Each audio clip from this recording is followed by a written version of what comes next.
Magandang gabi. Shoutout nga pala kay Idol Jazz ng RTS Team Tagapagsanay. Yan ang gidon. Pag-aralan natin ang apat na layunin at kahalagahan ng maliliit na plug o gidon. Una, simbolo ng unit. Pinapakita nito ang pangalan, numero, o tanda ng grupo. Para itong watawat na nagsisilbing identidad ng isang unit. Pangalawa, sentro ng pagkilos. Sa drills at parade, ang gidon ang nagsisilbing focal point kung saan umaayon ang mga galaw ng tropa.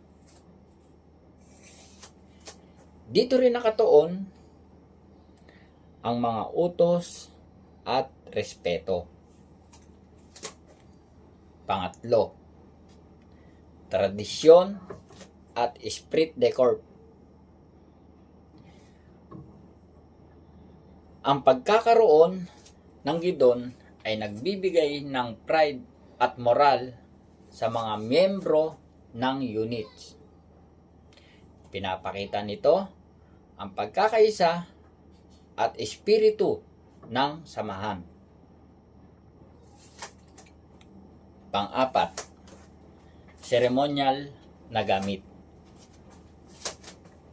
Mahalaga ito sa mga parada, flag ceremony, at military honors. Sa ilang pagkakataon, binibigyan ng respeto ang gidon, katulad ng pagbibigay galang sa watawat,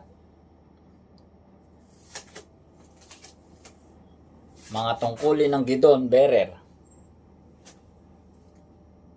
Mga tungkulin ng gidon bearer dapat may tindig, lakas, at disiplina dahil sentro siya ng intensyon ng unit. Kailangan marunong sa drills movement ng gidon gaya ng ano-ano yung apat na yan? Carry gidon, present gidon, order gidon, or parade dress with gidon. Responsibilidad niya ang pag-iingat sa gidon dahil ito ay simbolo ng unit. Sa madaling sabi, ang gidon ay hindi lamang isang maliit na bandila, ito ay sagisag ng dangal, pagkakakilanlan, at pagkakaisa ng isang unit. Ang pagdadala nito ay isang karangalan at responsibilidad.